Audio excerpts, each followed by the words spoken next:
నమస్తే, welcome to 99 TV. నేను ప్రియాంక. తమిళనాడు రాజకీయాల్లో గత 5 దశాబ్దాలుగా దాదాపు ఒకే తరహా రాజకీయ సమీకరణాలు కనిపించేవి. ఒకవైపు డిఎంకే, మరోవైపు అన్నాడీఎంకే. అధికారం మార్పిడి జరిగిన ప్రధాన పోటీ మాత్రం ఈ రెండు పార్టీల మధ్య సాగేది. కానీ 2026 అసెంబ్లీ ఎన్నికల ఫలితాలు ఆ రాజకీయ సంప్రదాయానికి పెద్ద బ్రేక్ వేశాయి. ఇప్పుడు తమిళనాడులో ఒక కొత్త రాజకీయ అధ్యాయం ప్రారంభమైనట్లు స్పష్టంగా కనిపిస్తోంది. సినీ నటుడు విజయ్ స్థాపించిన తమిళగ వెట్రి కజగం పార్టీ మొదటిసారి ఎన్నికల బరిలోకి దిగిన రాష్ట్ర రాజకీయాలను పూర్తిగా కుదిపేసింది. మొత్తం 234 అసెంబ్లీ స్థానాలున్న తమిళనాడులో ప్రభుత్వం ఏర్పాటు చేయాలంటే కనీసం 118 స్థానాలు అవసరం. పూర్తి మెజారిటీకి టీవీకే కొద్ది దూరంలో నిలిచింది. ఇదే ఇప్పుడు రాష్ట్ర రాజకీయాల్లో అసలు ఉత్కంఠకు కారణమైంది. టీవీకే ఒంటరిగా ప్రభుత్వం ఏర్పాటు చేస్తుందా లేక మిత్రపక్షాల మద్దతు తీసుకుంటుందా అనే ప్రశ్న ఇప్పుడు తమిళనాడు రాజకీయాల్లో హాట్ టాపిక్ గా మారింది. ఈ ఎన్నికల్లో మరో పెద్ద షాక్ ఏమిటంటే ఎన్నో ఏళ్లుగా తమిళనాడును ప్రభావితం చేసిన డిఎంకే పార్టీ గట్టి దెబ్బతినటం. అదే సమయంలో అన్నాడీఎంకే కూడా ఊహించిన స్థాయిలో ప్రభావం చూపించలేకపోయింది. దీంతో తమిళనాడులో సంప్రదాయ ద్వైపాక్షిక ద్రావిడ రాజకీయాలకు ముగింపు దశ మొదలైందా అనే చర్చ మొదలైంది.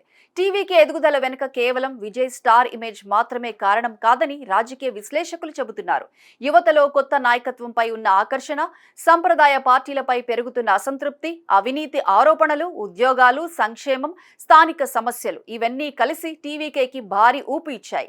విజయ్ ప్రచారంలో చేసిన ప్రసంగాలు, ప్రజలతో కనెక్ట్ అయ్యే ప్రయత్నం, కొత్త రాజకీయ భాష టీవీకేకి పెద్ద ప్లస్ అయింది. ముఖ్యంగా మొదటిసారి ఓటు వేసిన యువ ఓటర్లలో టీవీకే ప్రభావం గట్టిగా కనిపించినట్లు ఎన్నికల విశ్లేషణలు చెబుతున్నాయి. అయితే ఇప్పుడు అసలు ప్రశ్న ప్రభుత్వం ఏర్పాటు ఎలా అన్నదే. పూర్తి మెజారిటీకి కొన్ని స్థానాలు తక్కువగా వస్తే టీవీకే ఎవరితో చేతులు కలుపుతుంది? ఎన్నికల ముందు నుంచే టీవీకే అన్నాడీఎంకే మధ్య పొత్తు ఉండవచ్చనే ప్రచారం జరిగింది. కానీ గత కొన్ని నెలలుగా రెండు పార్టీల మధ్య తీవ్ర విమర్శలు, మాటల యుద్ధం జరగడంతో ఆ అవకాశాలు ఇప్పుడు తగినట్లుగా రాజకీయ వర్గాలు భావిస్తున్నాయి. మరోవైపు కాంగ్రెస్, వామపక్ష పార్టీలు, స్వతంత్ర అభ్యర్థులు కీలక పాత్ర పోషించే అవకాశం ఉందని చర్చ సాగుతోంది. 1-2 స్థానాల తేడా కూడా ప్రభుత్వాన్ని నిర్ణయించే పరిస్థితి కనిపిస్తోంది. చిన్న పార్టీలు, స్వతంత్ర అభ్యర్థులు గెలిచిన స్థానాలు ఇప్పుడు తమిళనాడు రాజకీయాల్లో కింగ్ మేకర్ పాత్ర పోషించే అవకాశం ఉంది. టీవీకే కాంగ్రెస్ లేదా లెఫ్ట్ పార్టీలతో ఒక అవగాహనకు వెళ్లే అవకాశాలున్నాయని రాజకీయ వర్గాలు చర్చిస్తున్నాయి. అయితే అధికారికంగా ఇప్పటి వరకు ఎలాంటి ప్రకటనలు వెలువడలేదు. ఇంకా ఆసక్తికర విషయం ఏమిటంటే తమిళనాడులో దశాబ్దాలుగా కొనసాగుతున్న డిఎంకే వర్సెస్ అన్నాడీఎంకే సమీకరణాన్ని విజయ్ ఒక్క ఎన్నికతో మార్చేశాడనే అభిప్రాయం బలపడుతోంది. ఎన్నికల ముందు చాలా మంది టీవీకే ప్రభావాన్ని కేవలం ఓట్ల శాతానికి మాత్రమే పరిమితమవుతుందని భావించారు.